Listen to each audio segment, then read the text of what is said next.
Hello, hello, everyone. Welcome to an episode of The Not Percent. And I am not percent. This is the We Are Libertarians Network. And we're doing a live show today. Chris is out for one more week. And then I promise we will come back to a different looking studio. He's moving right now. So he will be back. But in the meantime, I have some We Are Libertarians regulars that you might know. And we're just going to chat about some things that happened in the news this week.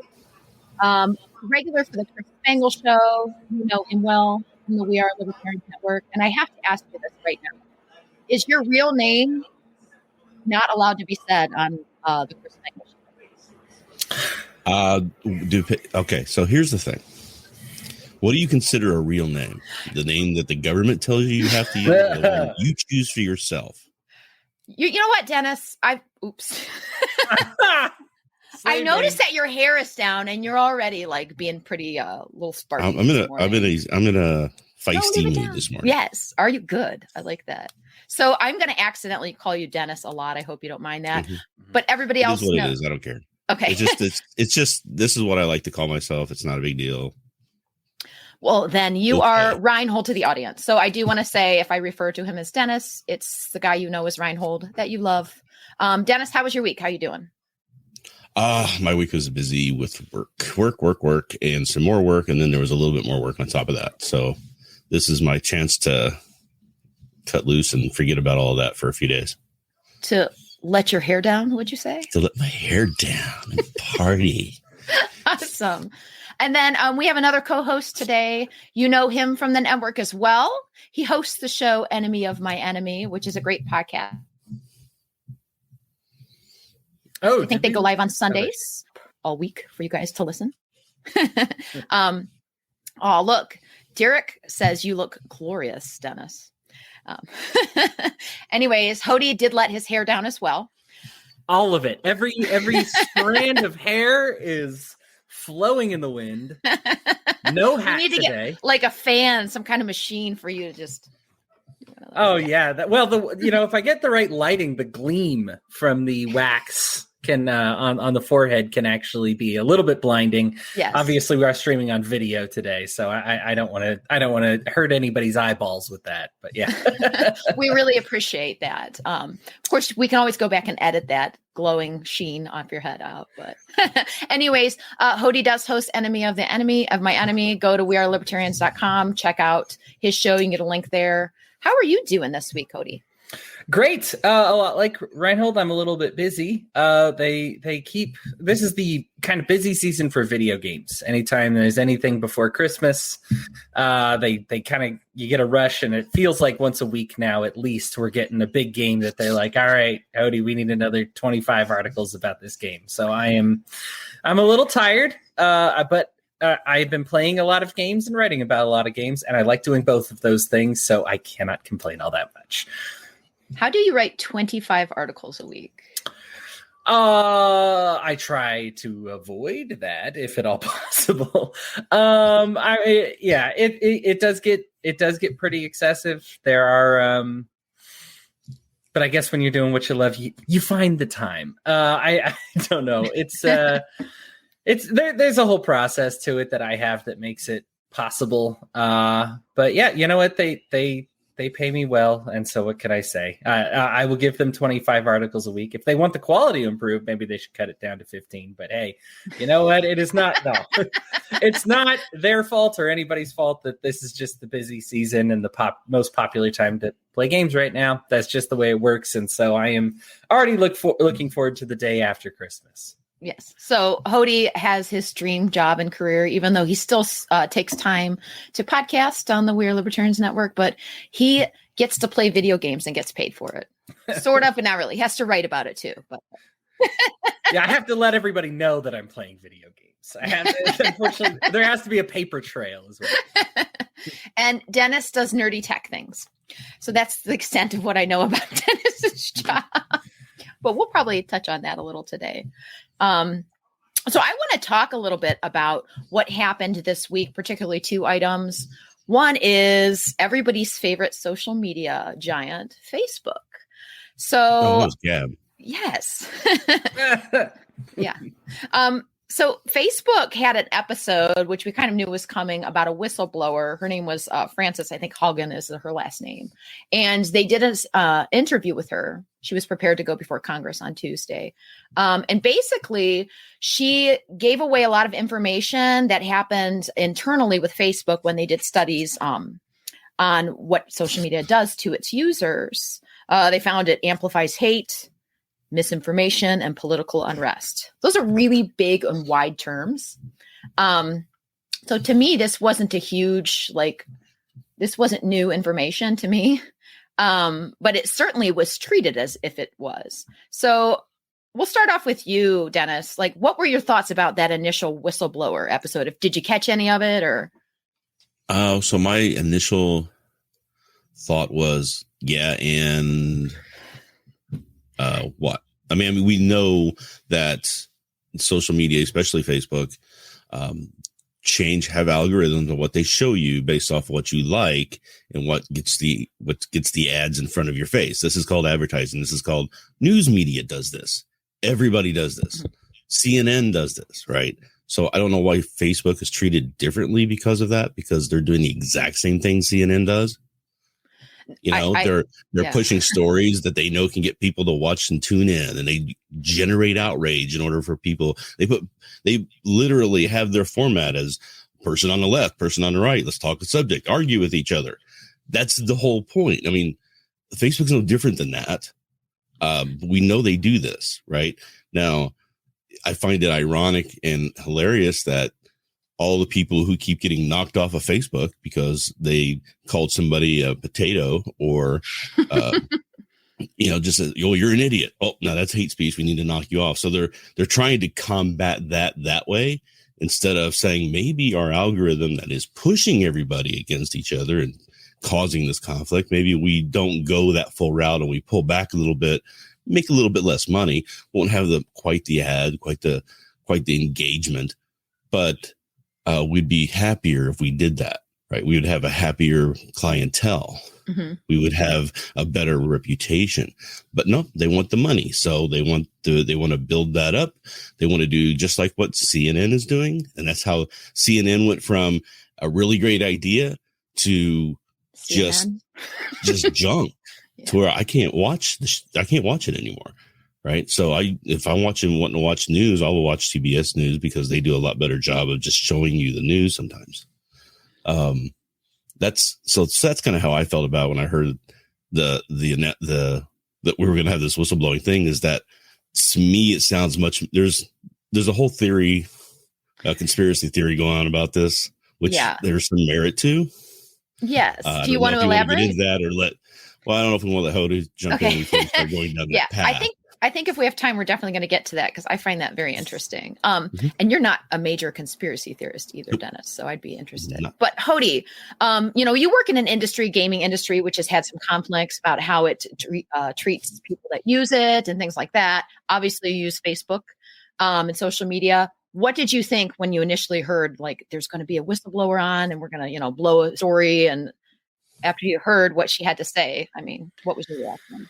When somebody says they have something to blow the whistle on, usually it's something really, really illegal to blow the whistle on, something that you get in a lot of trouble for saying, something that you're saying, hey, you know what, I might have a non-disclosure about this, but I'm going to break it because it's worth, crossing the line and talking about. I mean, when you look at the history of whistleblowers, people like Chelsea Manning and Snowden. I mean, you just got people that were willing to get hurt to face a serious consequence in order to tell the truth about something or reveal the truth about something.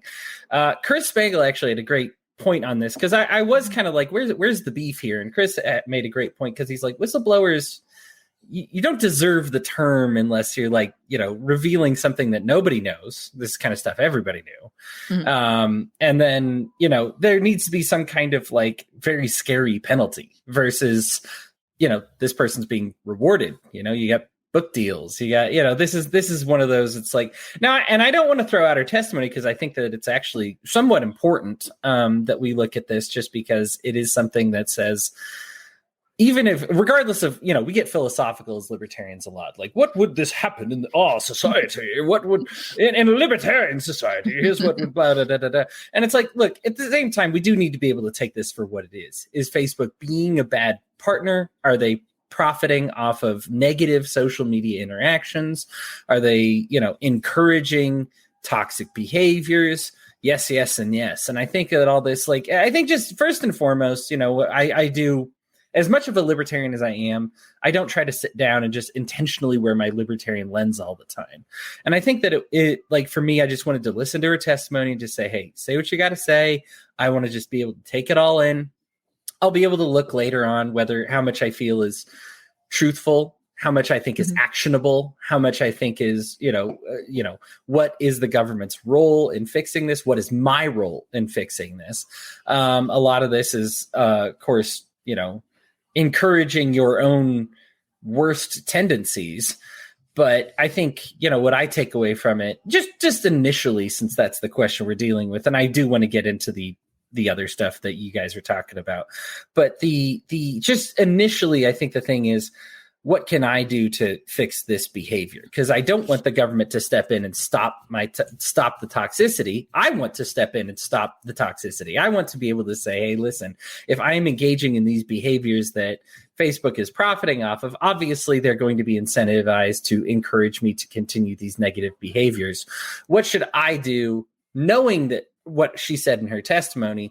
What can I do to say, hey, here's what I need to do to fix that, to make sure that I'm not constantly inundated with this echo chamber, or with this, hey, here's something you're going to fight about. Here's something you're going to fight about popping up on my feed. How do I kind of control that better?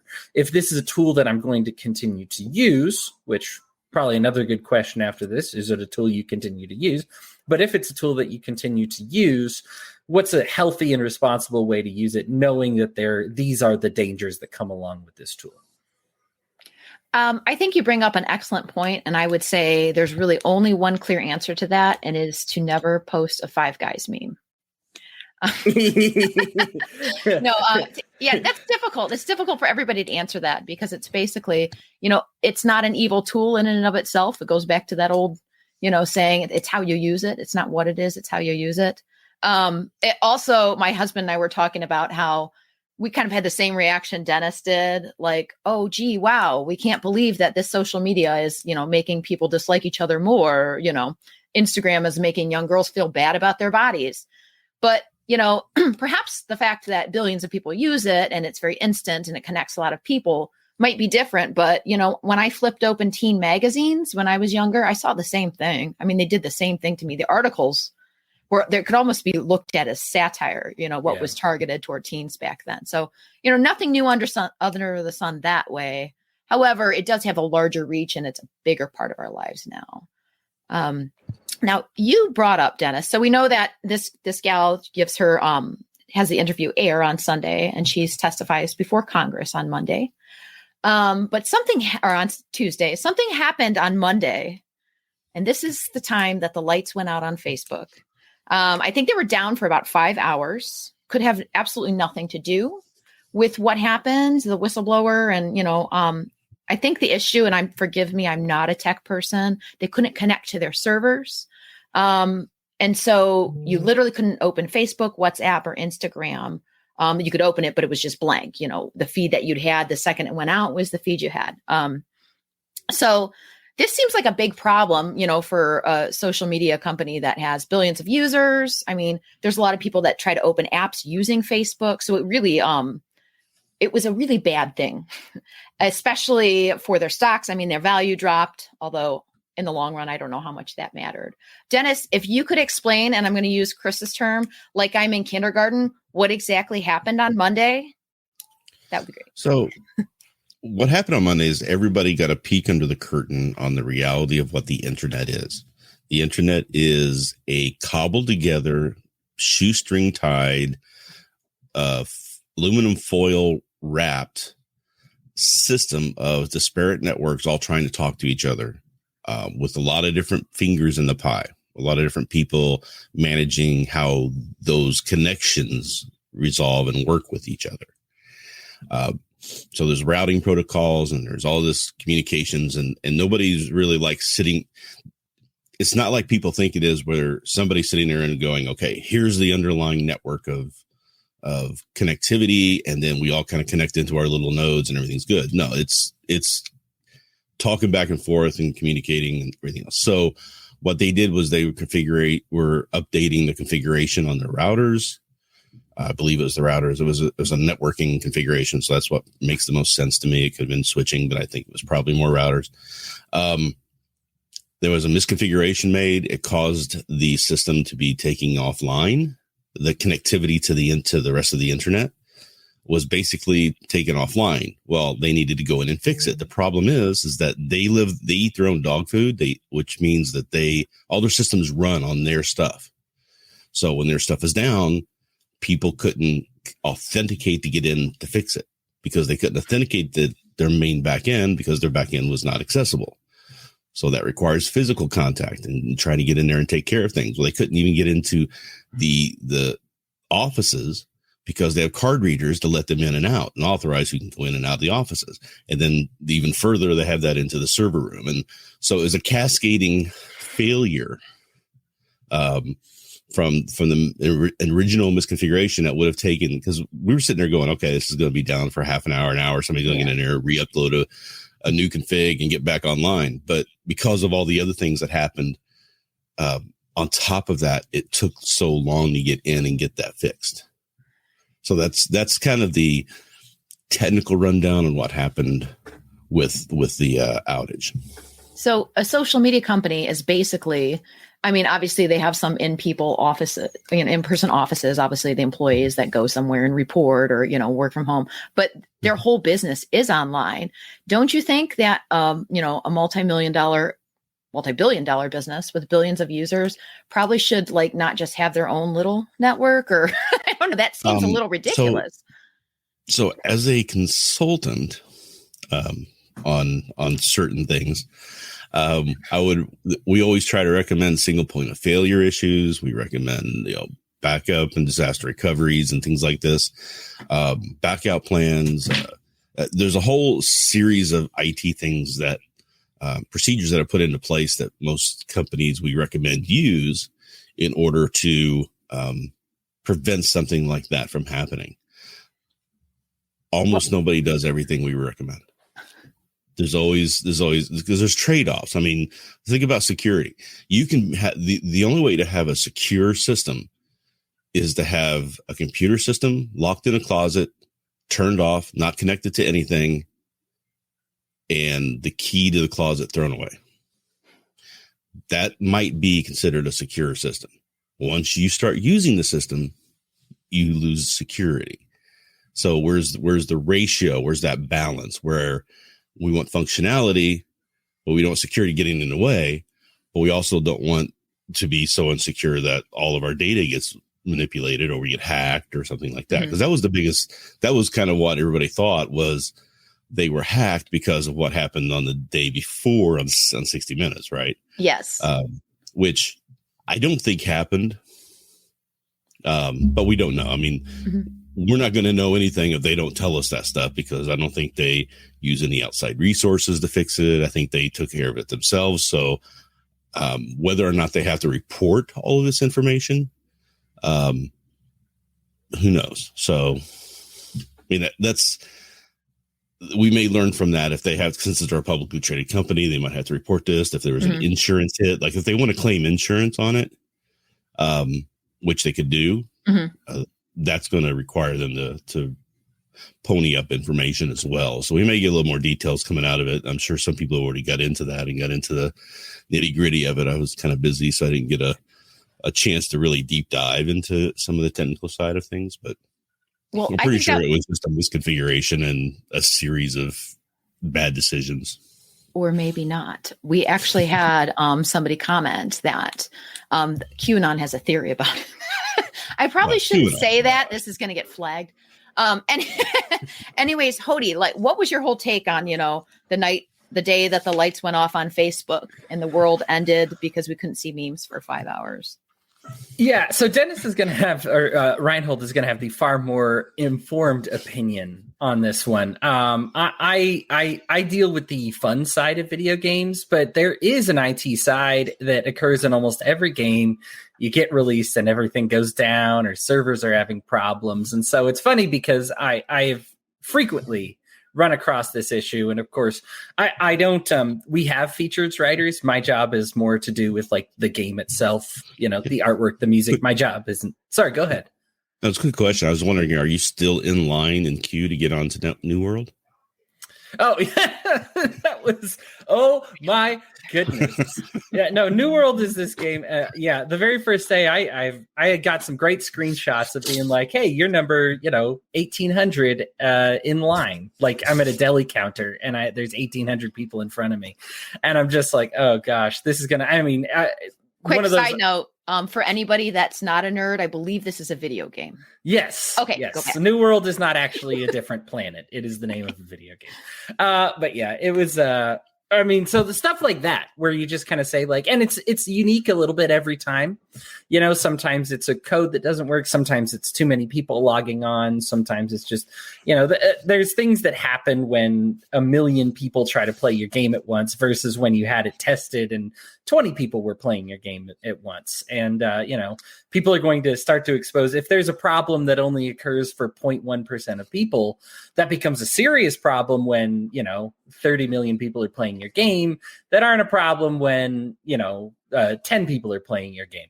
And so these are just things that kind of happen with it. And they're physical, they're technical. Now to bring this over to the Facebook side of things, they use a lot of terms that I've seen before as far as what happened, as far as how much of an expert I am about it. Not really. But it is one of those where you kind of say like, boy, this is a corporate giant that had everything in place.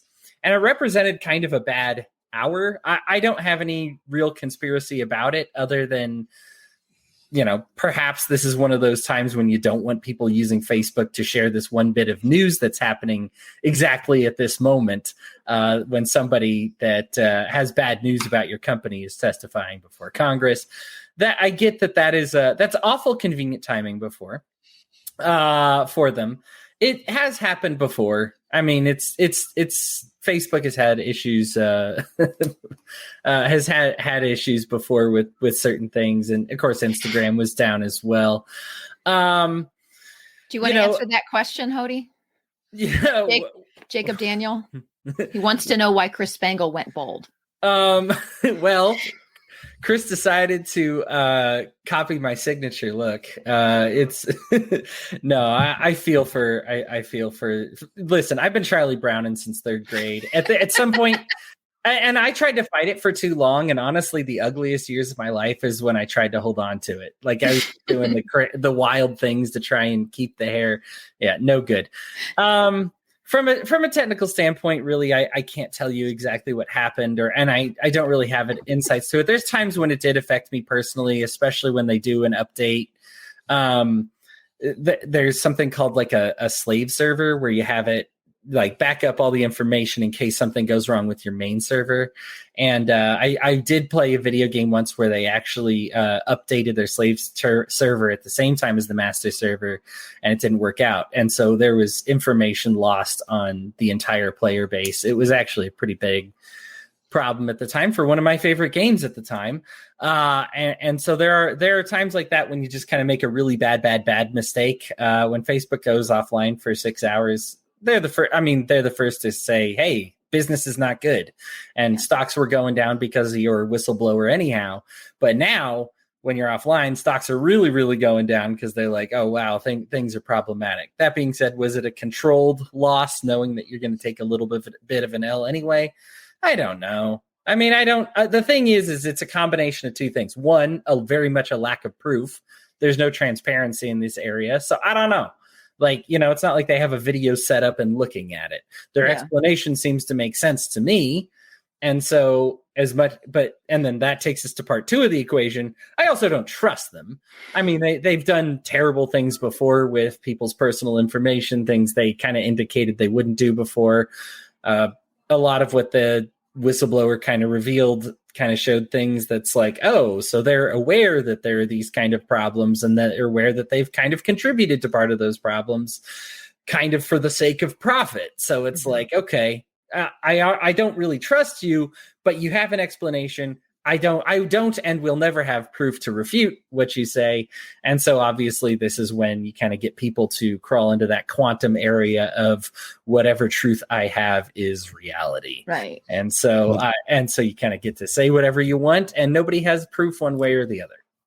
You know, and the thing too, I wanted to point out is that, does anybody really think that anybody who doesn't like likes Facebook now would not like Facebook after what was whistled on, that this is new information that nobody's ever talked about or mentioned before? This isn't a reason to take your network offline for 6 hours and lose how many millions of dollars, right? Yeah. If it doesn't make sense, spend that money on PR and be done. Yeah. They're not going to do that. That's not the route they would take in this case. It wasn't like it was revealed that Mark Zuckerberg strangled a prostitute or anything. I mean, it's possible. I mean, I didn't see that in the release. Maybe it's buried somewhere, but that's it's not anything. Everybody had the same reaction of, oh, yeah, that gif of Jeremy Clarkson. It's like, oh, anyway. Yeah. Right. Yeah. Oh, no. No, and Dennis, I think you make a good point, because a lot of people, conspiracy theories have to make sense to be true. And so if somebody has nothing to gain from it, it just doesn't make any sense. I do think it's poor timing. And so part of me thinks maybe some of those conspiracy theories about like an insider attacking the company might be true. Like somebody that feels like that they're going to, I see what you did. I've worked for you. I work on the inside. I'm taking you down to show you. Is that a possibility, or is that kind of way out there as well? It could have been. It could have been a possibility. I think there's a larger, more realistic conspiracy that's going on here than which one? Than that they took their network down because of it. But as far as what could have happened, I mean, yeah, anything could have. They could have been hacked by Anonymous, and then they're trying to cover it up too. Who knows? But Anonymous would have blown the whistle on that, I'm sure, and touted it. But they could have got hit by ransomware. Yeah. Right. Who knows? I mean, there's all kinds of things that it could have been. But I don't see the motive behind taking your network down and lose millions of dollars. What's the gain? Because it's not like nobody's not on Twitter talking about it. No, you know what I'm saying? Well, that's the funny thing. Everybody kind of went over. I was just going to kind of segue into that. Everybody went over into other apps, and it made me really realize, although I enjoy the memes and some of the links and following friends that I know, I mainly use it to talk to people. And automatically, we have a group chat for hosts and, researchers and things like that. And we are Libertarians. We just went over to Signal, and it was fine. And I thought, isn't it so funny that we rely on the Messenger application or Facebook, which, there's certain things that Signal or Telegram can't do. But if you just want to connect with people, there's lots of other ways to do it. But for some reason, we're just kind of stuck, in this. This is the way we talk to each other. Well, it's partly ease of use. It's partly this is where everybody kind of is. We've kind of gravitated to it because of certain reasons, not nefarious reasons, or it's not like, yes, Facebook is a crack dealer. I get that. But it's not like we're all using it just because it's crack. It's because it's the better crack than the other crack, right? Yeah. I mean, they just have put together a system that it's easy to kind of keep up with your friends and family. And that's what everybody likes about it. I mean, Twitter is not that right in your face and responsive. Like you hit the refresh button, you're getting new news, right? So Twitter's a little bit more kind of, it's just a different mindset. It's a different way of interacting. And a lot of older people don't like it as much. Facebook is much easier to use. Therefore, your family is more likely on it. Therefore, you're likely on it to keep in touch with your family. Therefore, if you have a choice of what to use, you're going to use that mechanism, right? So that's why we still use, even after we go to Signal and we come back, we've gone to Signal twice now. Yeah. When we decided that Facebook is not friendly to us or down or whatever, but we're still there because it's easy to do. So yeah, I would say there's a couple other social media companies that use like MeWe or Minds, which I think are great ideas. And I know a lot of people that use them and like them. But for me personally, I'm on them. It's just not as good I would say I like the companies and the way they run them better, especially MeWe. But at the same time, it's not doing for me the same thing as, I need to check this person's thing out, or I need this photo, or I need to share this, thing to a group or whatever. So it doesn't work as good. In order to beat a monopoly, you have to be better than monopoly. You can't just be the same. You have to give somebody something special that they need. That's what Facebook took over from MySpace, right? They gave people things that they were looking for, something alternative, something better. Mm-hmm. So people left. I mean, that's how you get people to go away from it. You don't get them to go away just because all their business practices are bad. That's going to knock down some of their business, but everybody knows that already. You've already lost all that business, so why bother trying to gain it back, right? You just keep going along. That's what they do. So, yeah. And, that's just kind of a rule of capitalism or free market. If you make something better, people will gravitate towards it. You could copy Facebook, I suppose, but it's just not, people are just going to stay at Facebook. So I'm sure that one day something will come along and they'll become obsolete, or something will happen. Some horrible thing will take them down. I don't foresee that happening in the near future, but you never know. There's a lot of things I didn't foresee that happen. Especially knowing that the other conspiracy that I'm talking about, go ahead, probably Dennis. more likely. So that other conspiracy is that the whole whistleblower thing was actually a plant. That this was Facebook having someone go out and make this big fuss because Congress is starting to talk about this sort of thing already. Now they can get this information out there and really push to get 230 changed and get government more involved in regulating social media so that the people who are already at the top of the tier in social media can keep competition away. That actually makes the most sense of everything I've heard. We don't know if it's true. Hody, what are your thoughts on that?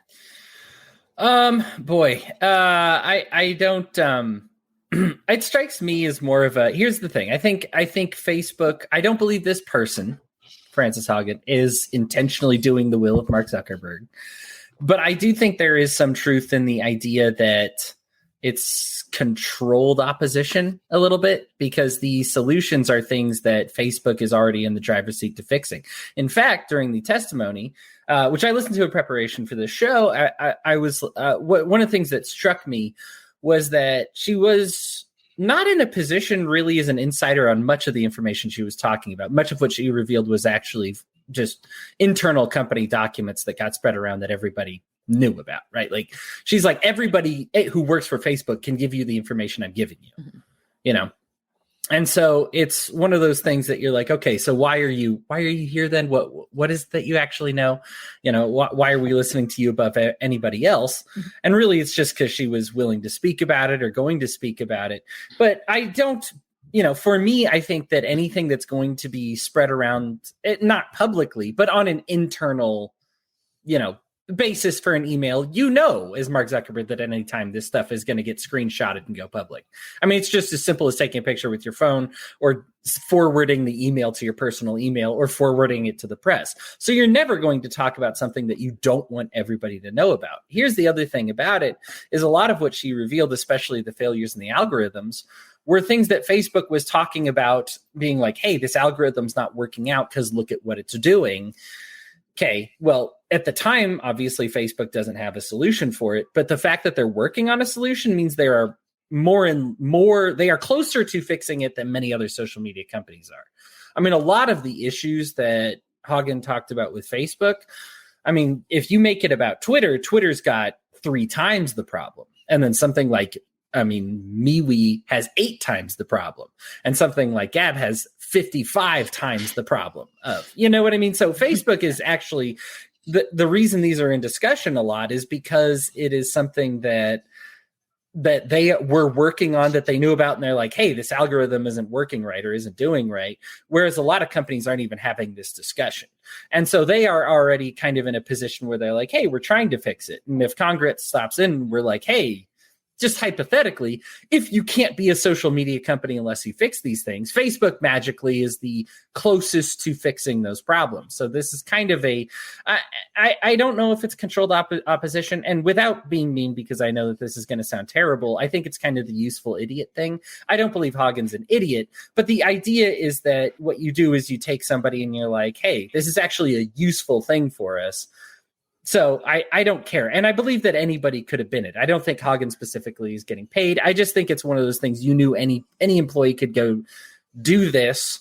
It got done by this particular employee. And then Mark Zuckerberg's like, yeah, I mean, it's stuff that's internal. So, whatever. Like, I think the idea is that it actually kind of, and I get the conspiracy because the idea is that it actually makes them look good. The reason these are going around internal emails because they say our algorithm is failing, as opposed to saying like, "Mwahaha, this is hilarious," And so it is one of those that you kind of say like, I wish that it was one of those mwahaha thing. I wish the big reveal would be like, hey, look, people are having negative and toxic interactions. Isn't that awesome? Let's capitalize on this. As opposed to, hey, look, our algorithm is incentivizing negative and toxic reactions. Do you think there's any way we can make them positive? And so it does paint Facebook in kind of, while they don't look good because their algorithm is not working out, it puts them in kind of a more positive light.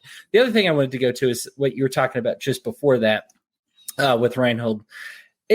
The problem, one of the tough things about social media is that it's social.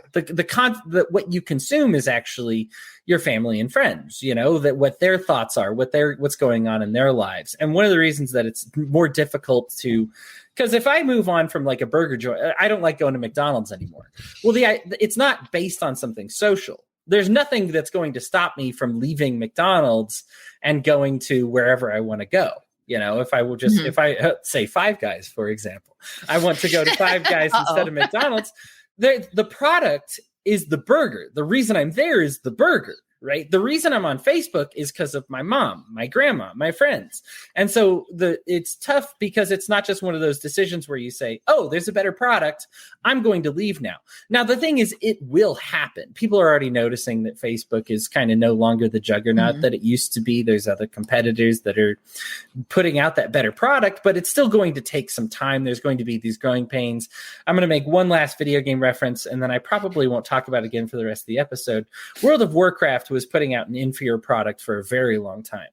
And it's only been recently that kind of other massively multiplayer online games have overtaken them. But it had taken a very long time because the thing is it was a social game. It was massively multiplayer. It was designed so it's all, why do you play it? Because all my friends play it. That's a totally legitimate reason to play, And just like social media, why are you on Facebook, Cody? Gosh, if every single one of my friends left and we're just like, we're doing MeWe instead, I'd be on MeWe because that's the product. It's not, the product is the socialization. I just want a platform that does it best. Facebook has obvious problems, and I am very open to somebody else do it better. In fact, I would say there are social media platforms doing it better.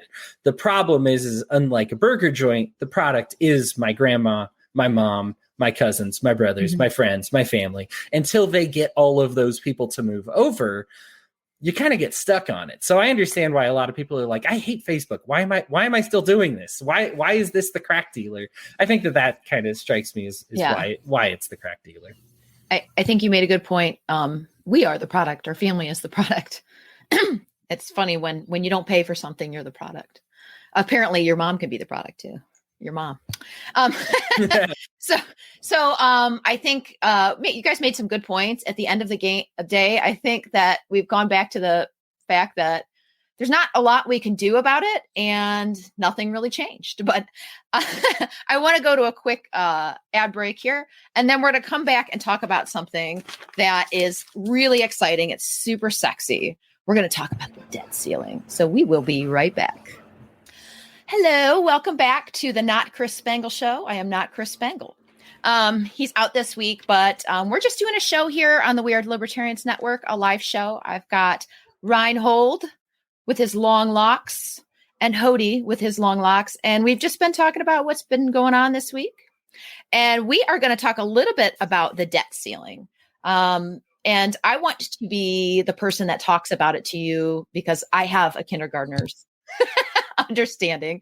Now, I do have somewhat of an understanding of economics. I'm an anarcho-capitalist and used to be a conservative Republican, so I have learned.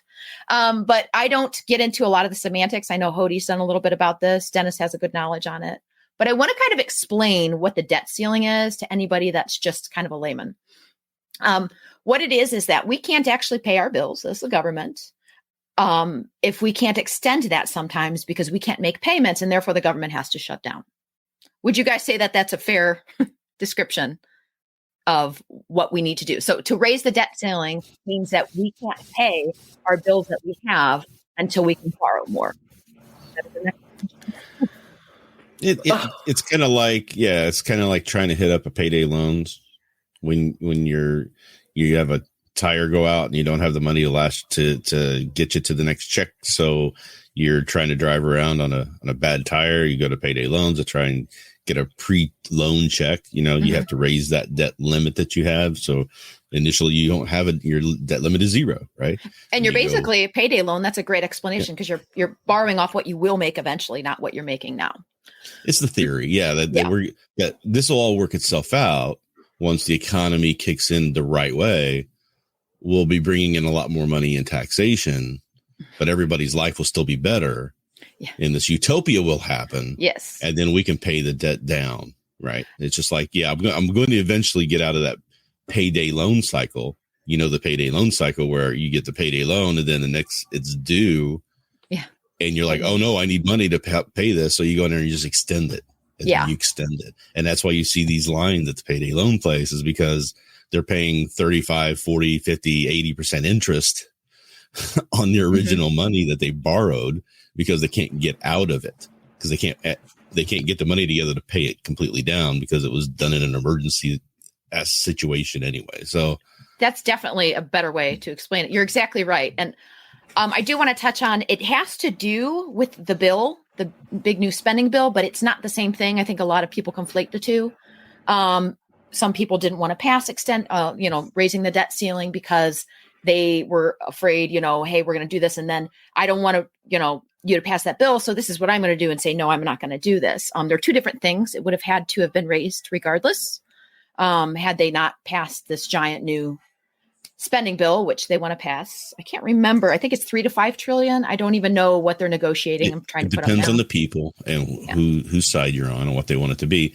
But the other thing is too, is that the debt ceiling is currently a political football that people use with each other because 2-3 years ago, the roles were reversed.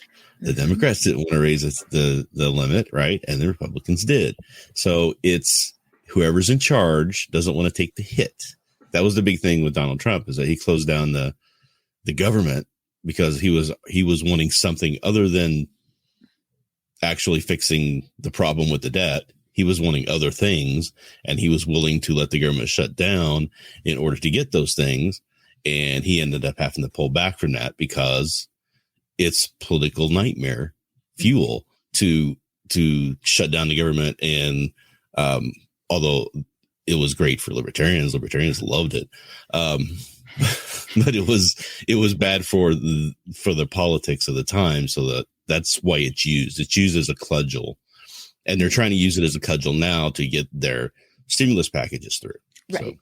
Yeah. So when I say it's not related to that, it is. And the fact that, like Dennis says, it's a political football. So it's a tool to say, no, we want what we want. So therefore, we're not going to do what we have to do in order for the government to not shut down. Now, I want to say that when the government says they're going to shut down, they're never going to shut down. Now, what they do is they pull things that people like.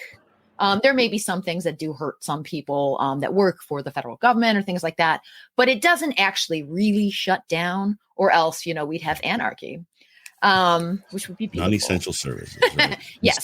So they would cut. And, obviously when our payments, like only a third of those are congressional, discretionary spending, and 2/3 are like Medicare and Social Security, people still get those checks. I know they have threatened before that you would possibly not be able to do that. I don't think that's happened in the past because that would that would be like taking a gun to your own head as, you know, a congressman or senator. That would just be the dumbest thing you could do. So Hody, what are your thoughts? Yeah. You just don't take that precious. It's Social Security is what the left and the right love, and Medicare. You know what I mean? It's their favorite type of entitlement. So, it's what all the anti-socialist people, you know, complain about when they're in line to getting their Social Security checks, right? Yes. Complain about this socialism.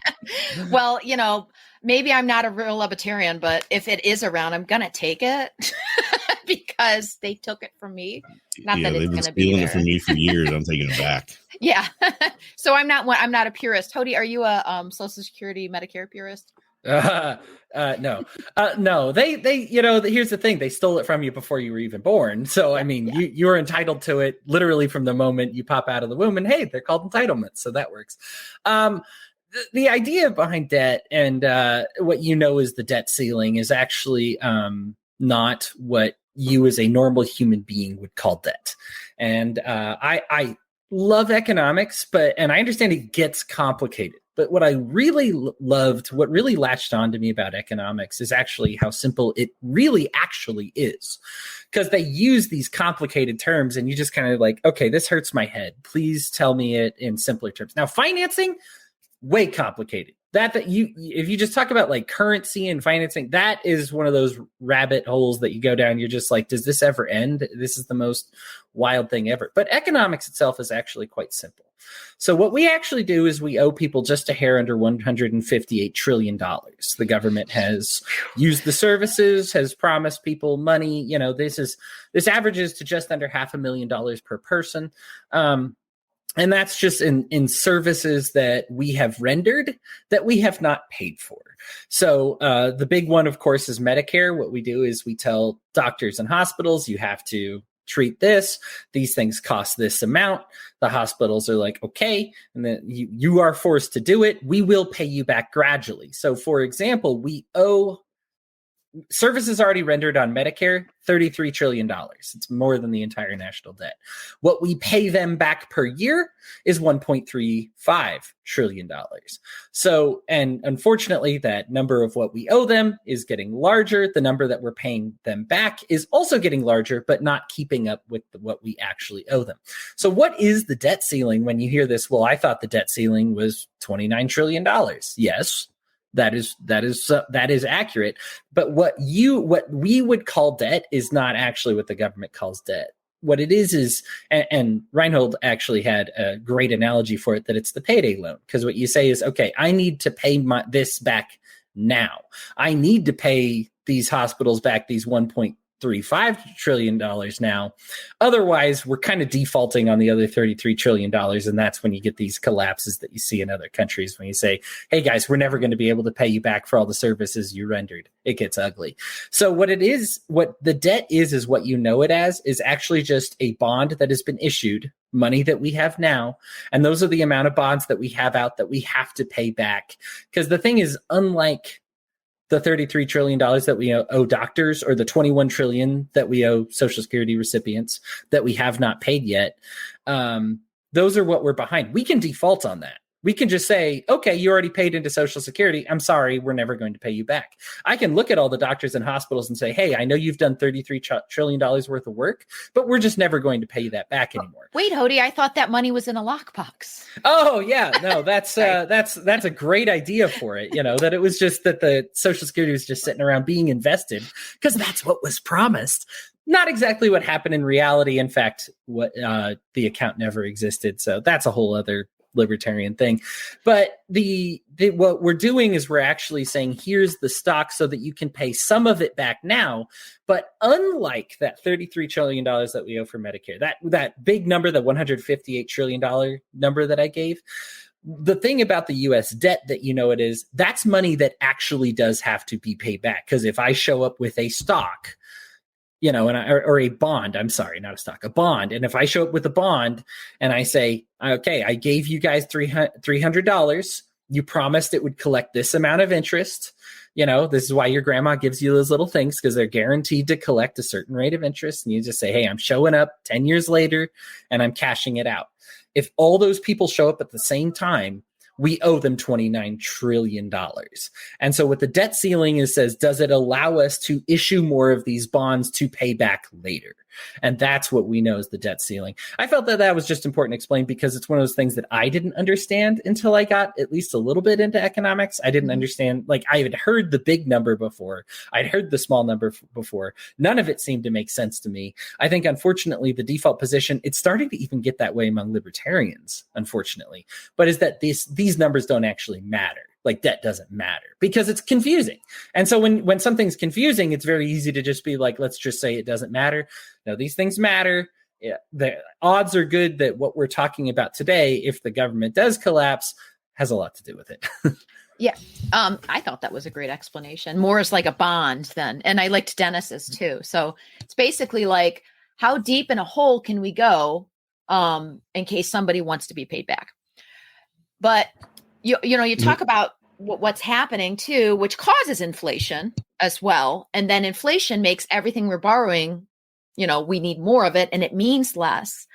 A lot of people talk about this fiscal cliff and things like that. When do we stop being able to do that? Or does the economy collapsing or, like money meaning nothing and people starving and having a huge depression, does that equalize it? Where does this go? How do you get out of this? I don't know if either one of you kind of... Well, you get out of it with political will, and we don't have that. That's the problem, right? So we have to be willing to say no to certain things. We have to be willing to properly invest the right way in the right things, right? If we were to have we go back and look at 2008, and we had, just the housing market collapse took down the whole economy because of the way everything's integrated. And it's so much more complex than people realize. That's what he said. With debt, there's unfunded liabilities. There's money that we owe ourselves. There's all kinds of little things in there, right? So the total debt that we owe is not just the 33 trillion. It's even larger than that. But what happened in 2008 almost took everything down, right? So who ended up coming out negatively in that situation? As always, it was people who had lesser means and lesser ability to navigate those types of situations. The people who caused it, the investment bankers, the people who were putting themselves in this position where they could take down the economy, they walked away with more money than they had when they started. Right. We're still centralizing all that wealth up to the top. It's all rising like a foam on a cappuccino. It's going to eventually cause the situation where you have a very high elite of people and there's no middle class anymore. Everybody's low or they're up here.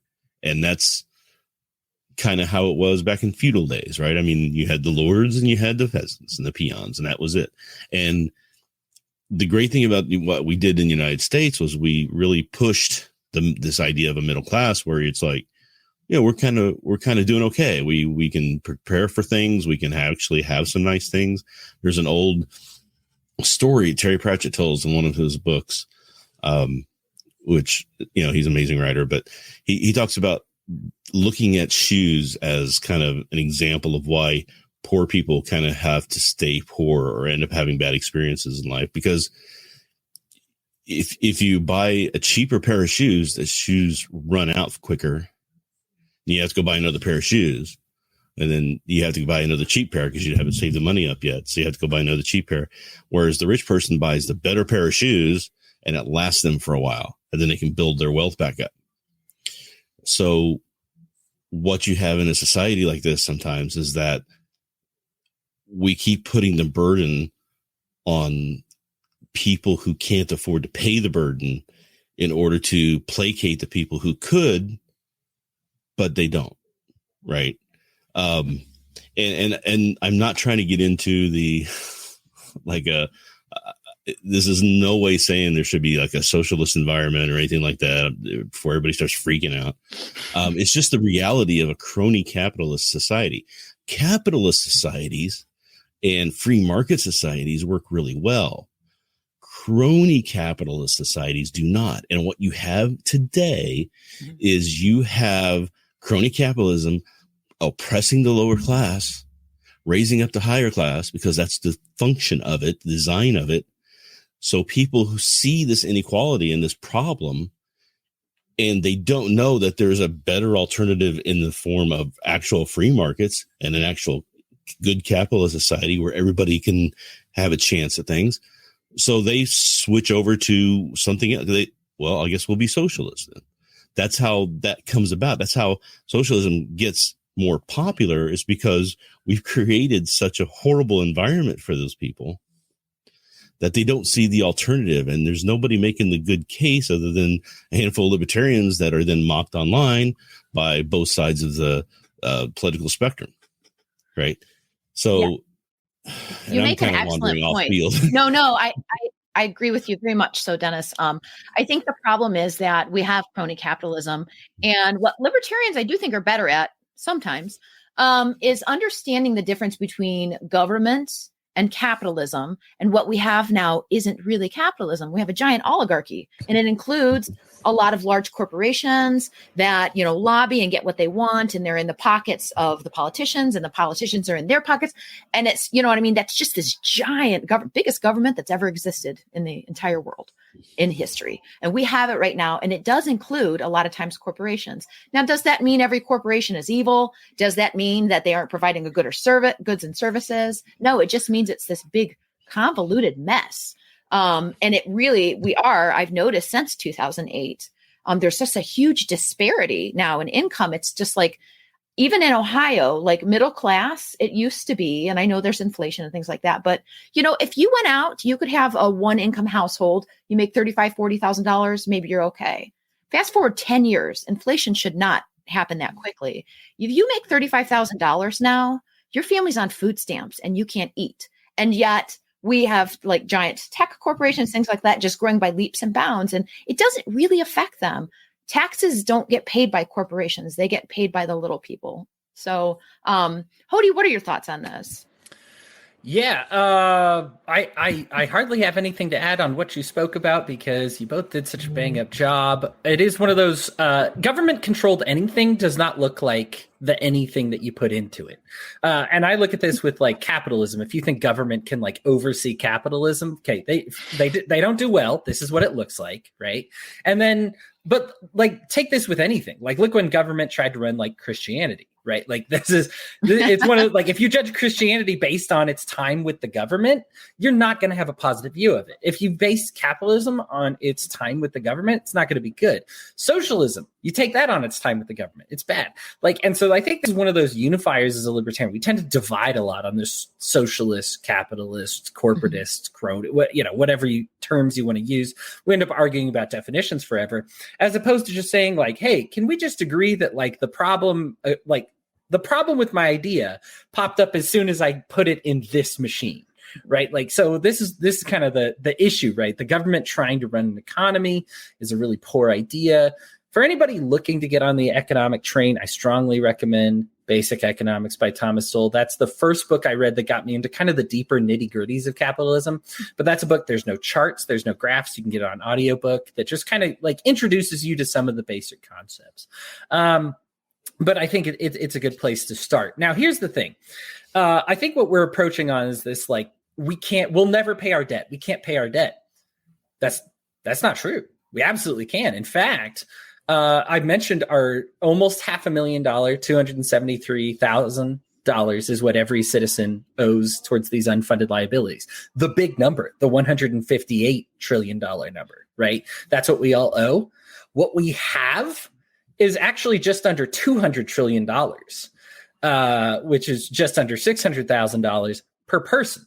So we have the capability of paying it off. Here's the problem. That number includes like Alaska and Texas and Maine. So like that's talking about like selling off a state. Now, obviously that's not the way we'd like to pay off our debt, right? Like this is not like and it's not one of those like you sold it, but everybody still gets to live in their houses. It's one of those like you sold it and they get to do whatever they want with it type of like you actually have to leave your home. It's an ugly situation. This has happened to countries before, but this is actually when people call your debt, this is what happens. Now, it would be ugly if people called our debt right now because yes, we can technically pay it off, but we'd be the size of like 3 of our states maybe, and then we'd each have like, if you think about the wealth you have now, and then say I had to give away 75% of it in order to balance the budget.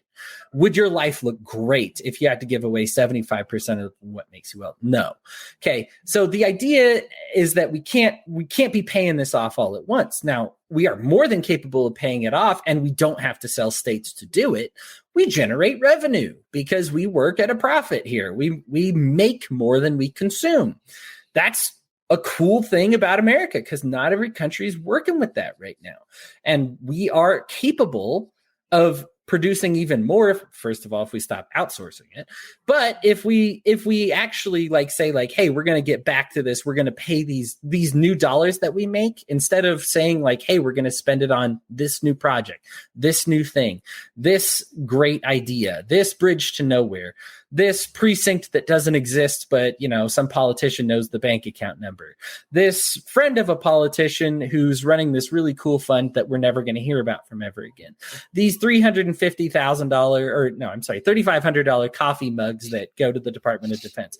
If we cut down on those things, and I'm not even talking full anarchy, although me being an anarchist, I'm cool with this. But if you must, the thing is, we can pay for all of these things and then just say, I'm going to cut down on this. And instead of doing any big new projects, I'm going to pay off these old ones.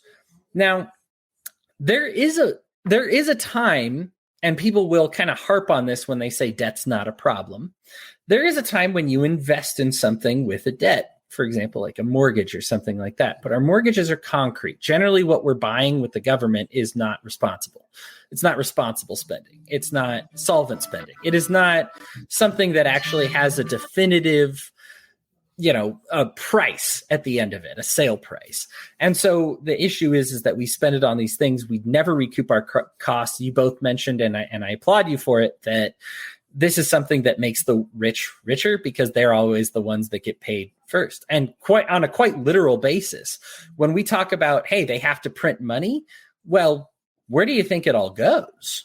It goes to the central banks, it goes to their affiliates, and then it goes to the majority of the way money enters the economy is the banks lending that out. And who do they lend out to? They lend it out to the big businesses, the first in line, the people. Are you forgetting about that $600 check, Hody? The $600 checks. I know. You should be a lot more grateful. I think it's funny that Forbes and Business Insider and they're fine. And all these sites are kind of noticing that they're like, oh, wait, we actually are now able to afford things less after printing all this money out than we were before. That's so weird. Whereas libertarians are screaming it the entire time. I'm just kind of like, man, why did you listen to us, man?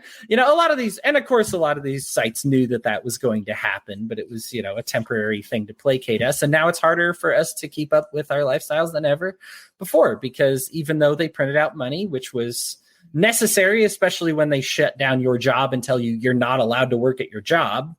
Okay. Like you said, Tricia, I'm not going to pass up on this $600, but I'm well aware that because they did this, it's going to make me less likely to afford rent in the future. It's going to make me less likely to afford all the things that I'd like to do. Yeah, my kids. Yeah, right. Feed your kids, clothe your kids. I mean, everything. Just everything gets more expensive. These are inflationary costs because we have to be able to they print the money out. They put it in the system. And it's not like that was backed by anything. Now, I'm not a big gold standard guy. I know that kind of used to be a libertarian cry for a little while. But I mean, at least it was something that was based on. What money is supposed to be based on is our perceived value of all of our stuff. But when we're printing money out and haven't added more stuff, well, then it's actually based on just nothing. And so people are kind of seeing that. That's why, I mean, inflation's going through the roof. Of course, the people who are most protected by this were the ones who are already wealthy, the ones who are crony, the ones who are already in with the politicians, and people like us don't get anything at all. One of the issues that I have with this is the way that money enters the system. They're like, okay, we need this amount of money circulating around. But the fact that they give it to central banks first, what service did the bank do for the government that was any different than what I do, which is pay my taxes and help out? Basically, by printing out this money, you've hurt every person who uses that money. That's just by definition. Their money is now worth less. Every money possessor has less buying power when you print out more money. But when you print out all that money and you say, okay, I know this is going to hurt everybody gave it, you need to be able to distribute that money as opposed to giving it straight to your crony allies. And I know that this is going to, Dennis, Reinhold already mentioned, this is going to sound socialist. I'm not saying that this is my solution, but it would be far better to give it to everybody. Every time you print out $1, you give it to everybody in the country who uses that dollar, as opposed to giving it straight to a bank, then gives it out. And like I said, the majority of the way this money enters is through a loan. That's not fair right off the bat, because then it goes to this business who owes the money back, who then has to get the money from me to pay back that loan. Mm-hmm. Right? This is how the rich get richer. And who's able to go bankrupt like that. Right. Yep. Yeah. So I think it's funny because between Reinhold and Hody, I basically said, how do we get away? How do we not fall off a cliff? How do we not, destroy? And Reinhold says political fortitude and will, and we don't have it. So it's not going to happen. And Hody came up with a way that it actually could happen and it's feasible. And I think they were both excellent points. But at the end of the day, I have to say, I disagree kind of a little bit with you, Hody, because I think we don't have the fortitude. No, I don't disagree with your point. You were exactly right. I'm saying it's never going to happen. People don't abdicate their own power. And with what Dennis said, if we had the political fortitude, maybe we could. What if we could win elections? What if we could? But ultimately, we're relying on a government to do something right. And the government produces a poor product, not because they want power, because it's based on a monopoly on force. And so it's just not capitalism, and it's not run well because it comes from a false place. So I think eventually a collapse will happen. I just don't know how long we could ride this until a collapse would. I don't think a collapse is going to happen. Here's the situation. The government is just run by people, and that's why it doesn't work. Right. I mean, it's not like, the government's involved in it, it's all going to be taken care of now. Does anybody really believe that? I mean, there are people who do, I'm sure, but it's like, no, you just got a bunch of people now who are in there making decisions that, and I harp on this a lot. So this is going to sound, you're going to have heard this before probably, but the problem is that when you get government involved, you get politics involved. You get politics involved, you're not making the best decisions. You're making the best political decisions that gets involved in the decisions. It's like when you put government into healthcare. Now you're talking to your doctor, and you have to think about the political ramifications of it. So that's how they have to work. It introduces things into the mix that muddy what's the best solution. If we didn't have politics involved in a lot of this, we would do a lot better, right? If we had non-governmental agencies or organizations running certain things like the FDA and the CDC and the banking systems and all that stuff, if that was all non-governmental controlled, we wouldn't have politics involved.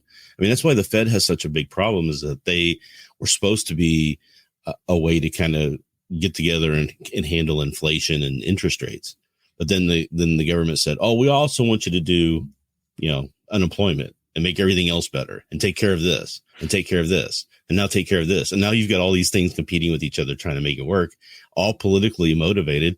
That's why we had a big problem with stagflation in the 70s, is because they didn't have the political will to do what needed to be done until Volcker came in and said, no, we're going to let the interest rates go to what they need to be in order to get everything settled back down again. And that's why we had such a good 1980s.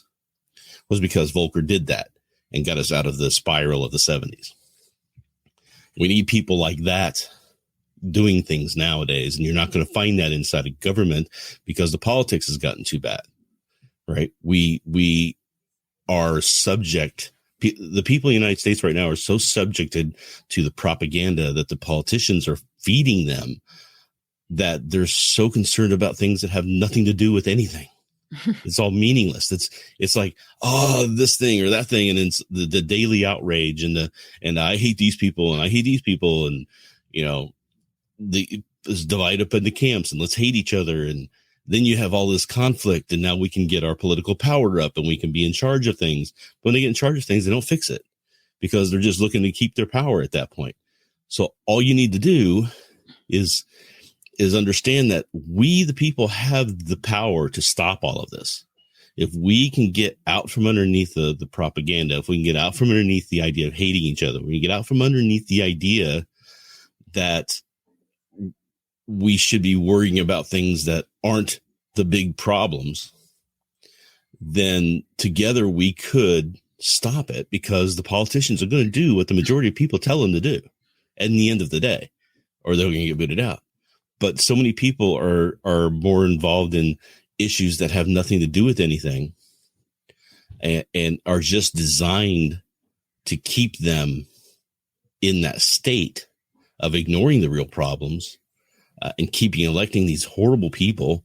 I mean, the average, I've not seen the average intelligence of politicians rising in the last 30 years. No. I haven't seen that happen yet. And it's getting worse. The people that I see, so you go on Facebook or Twitter or whatever, and you look at quotes from politicians and what they're saying, and it's just like, they're deaf. They're tone how do you deaf. tie your shoe in the morning?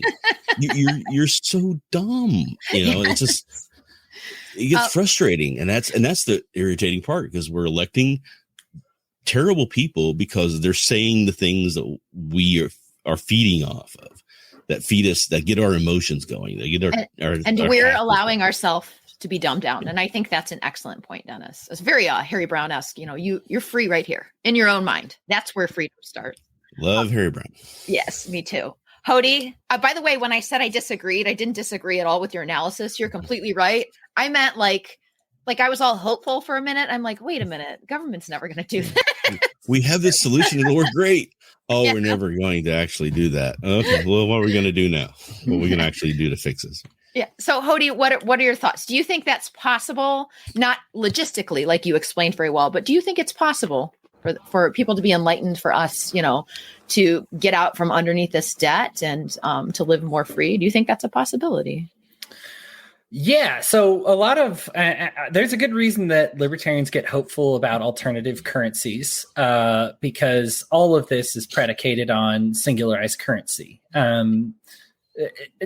don't want to get in too much of the situation of, I don't want to overwhelm people. If those who want to learn more, okay, a little history lesson. We got Keynes over here, who designs an economic system. The Nazis adopt it, and then that spreads to the rest of the world. Because while the Nazis were bad, their economic system that incentivized war and, division and stuff, that must have been awesome, right? I don't think anybody even knows what fascism and Nazism and Keynesian even is anymore. Well, and fascism is a combination of economics and social policies, right? Like there's this kind of there's this 14 famous, and it's a great analysis of what is the culture that, that fascism has.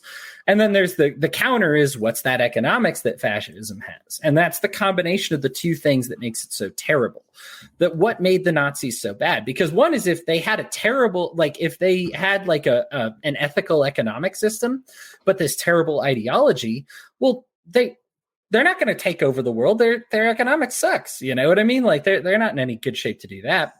Whereas if they have this very big and powerful economy that's kind of scary, but then socially they're fantastic, then people don't care if you're growing economically, because, hey, you love everybody, so it's cool.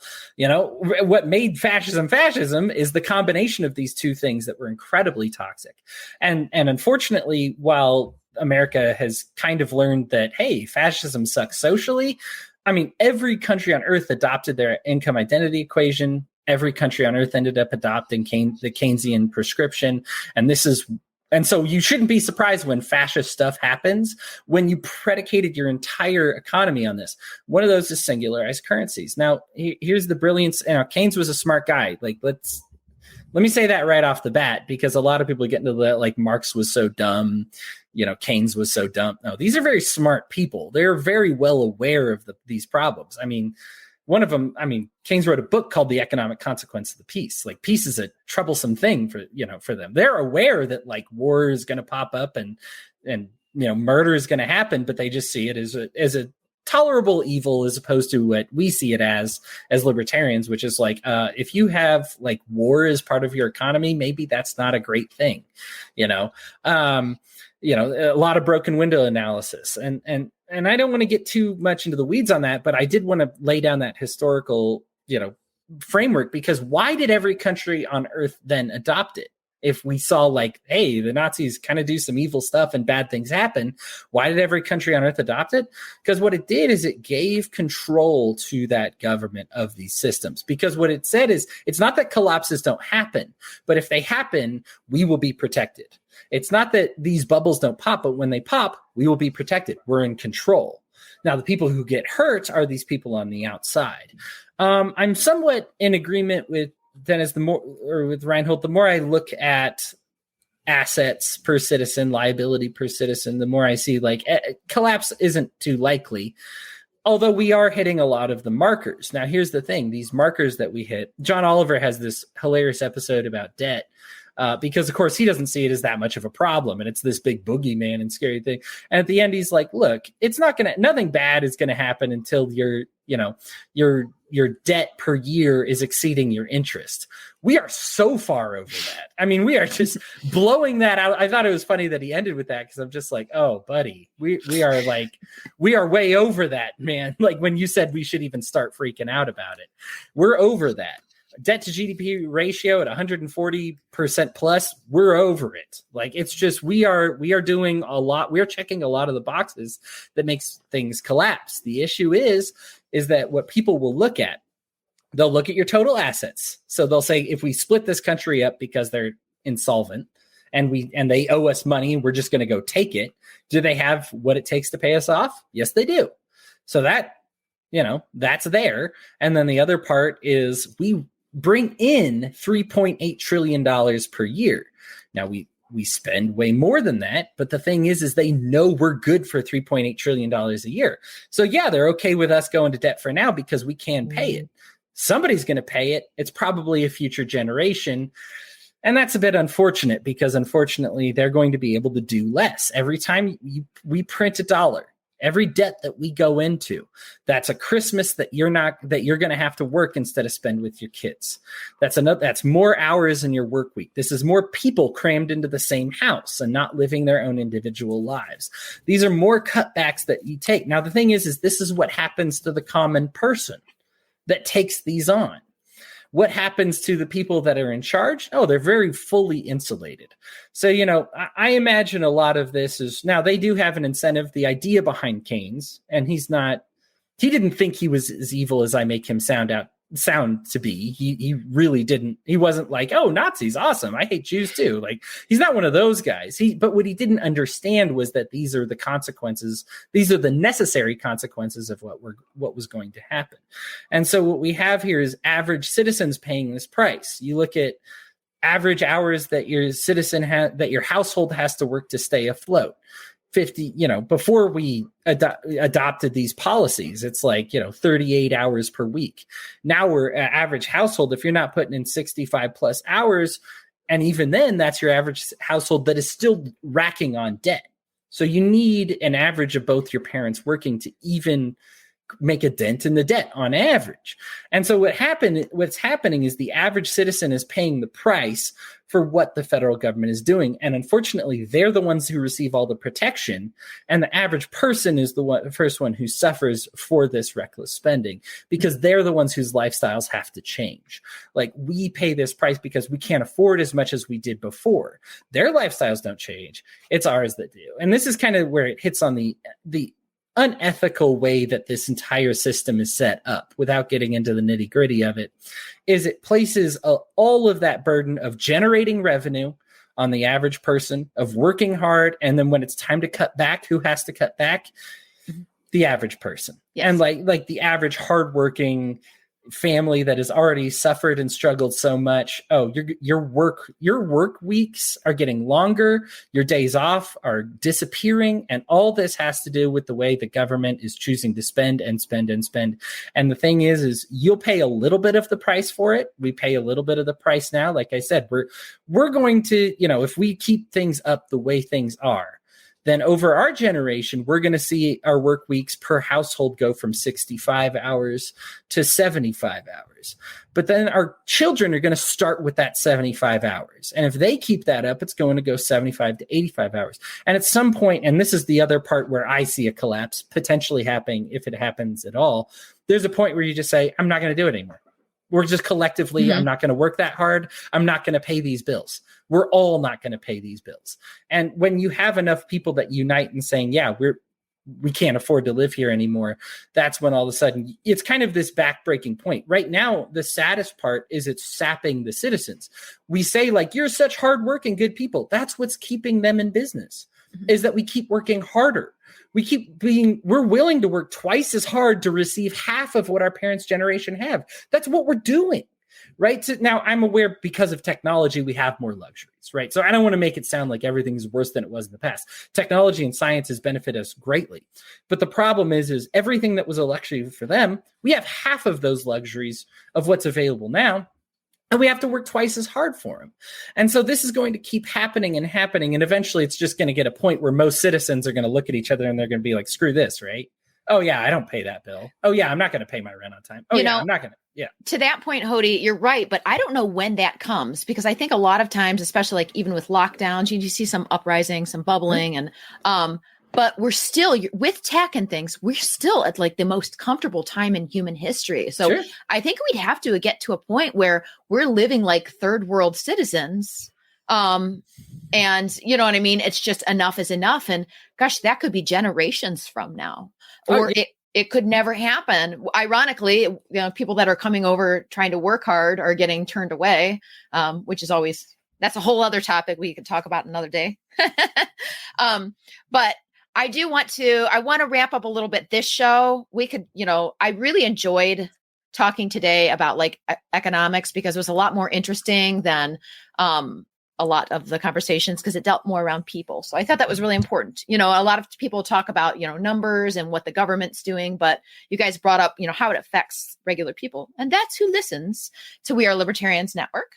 And the Chris Spangle Show. I do want to just go around and do some quick final thoughts today before we say goodbye on this Saturday afternoon. Reinhold, what are your thoughts on either one of these topics or anything else you wanted to talk about today? Well, final thought, I was just going to kind of toss out there. While Hody was talking, I was thinking about this. The reality is that we are basically creating an environment where we enjoy all these luxuries we're talking about in a situation and making our grandchildren pay for it, right? And giving them the bill for it, right? So in generations past and in years past, people would be much more, I want to take the hit so that my kids have it better. Yeah. But for some reason, it seems to have gone away, or that people aren't seeing it that way. And maybe that's the issue, is that people aren't seeing that they're doing the exact opposite of that they are basically paying for their comfort on the backs of their kids.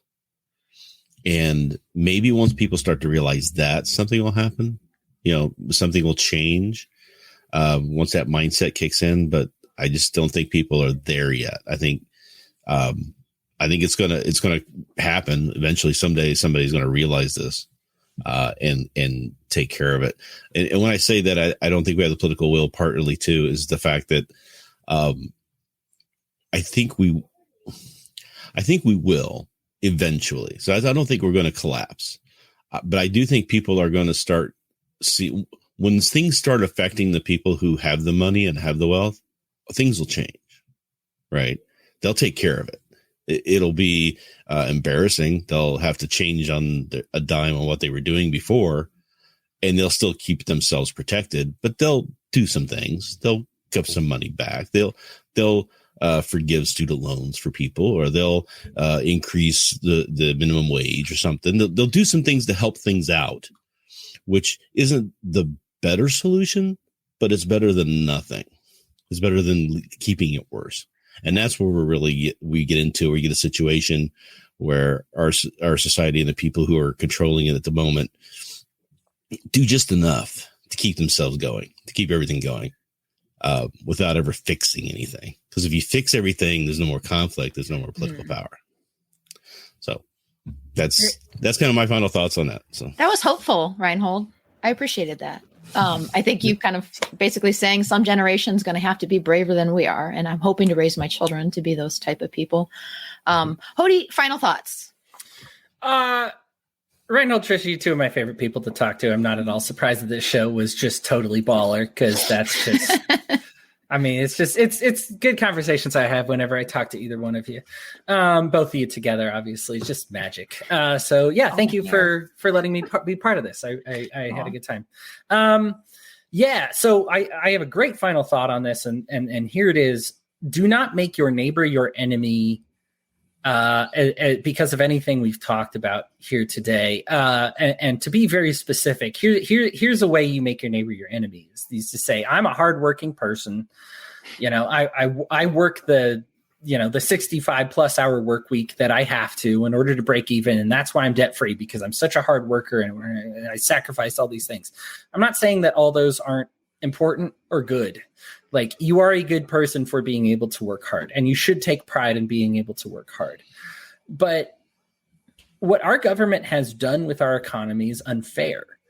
And so when you say that this person was only allowed to work, or only capable of working 40 hours a week, that's a good human amount to kind of, aim for there.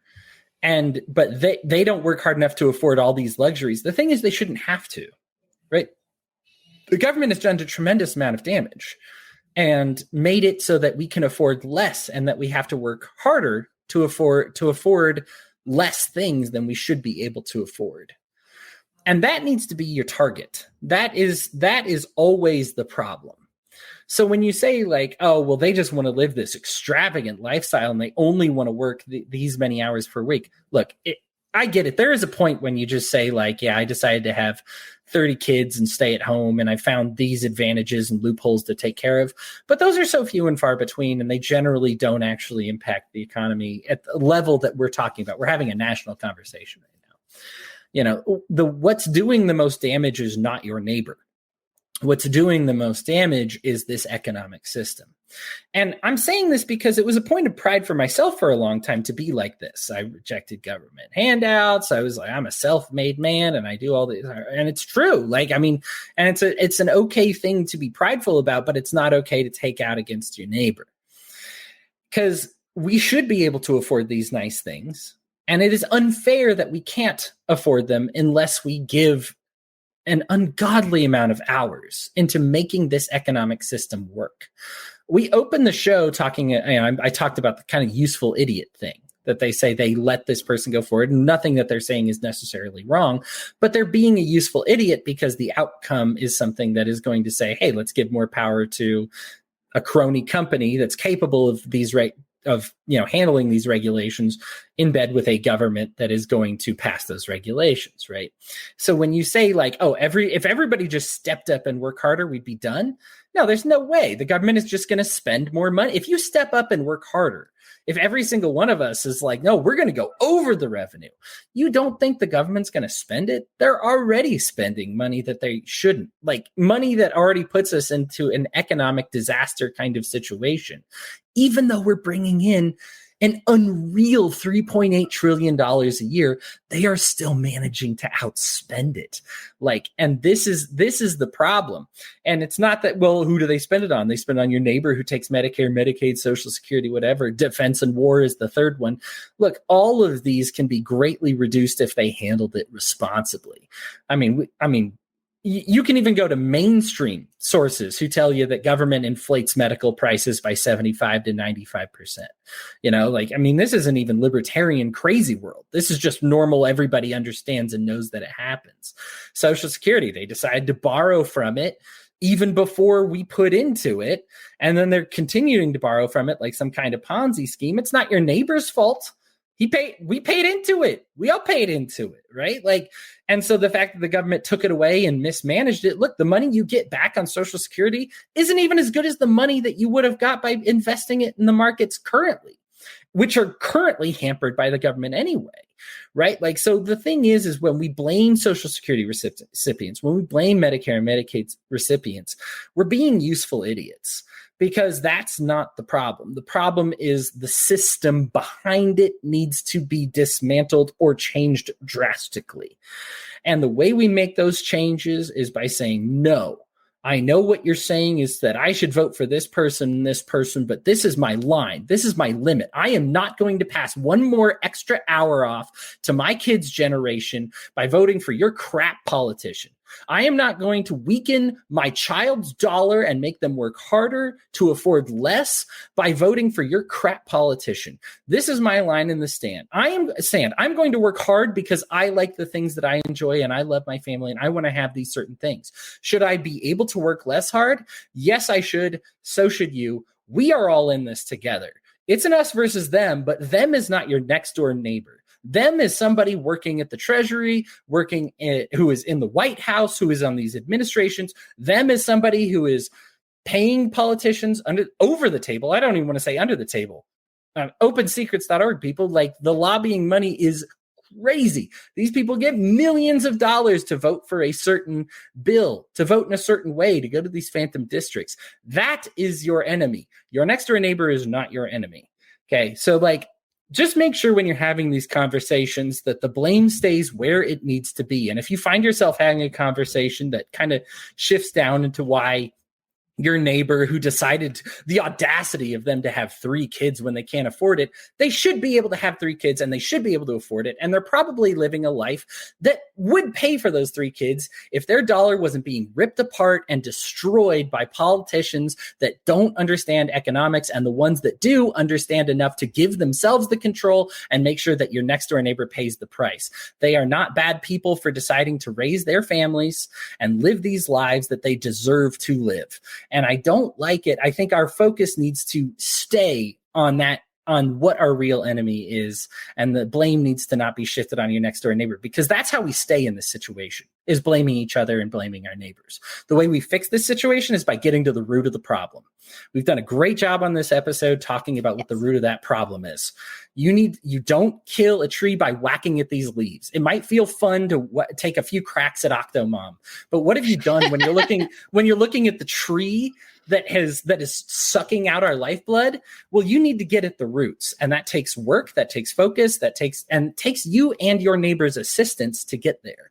So when you're taking these cracks at Octomom, and it's funny and I get it and all that, you're really just whacking at the top of the leaves of this tree and say, look, I'm helping, I'm fixing the economy, right?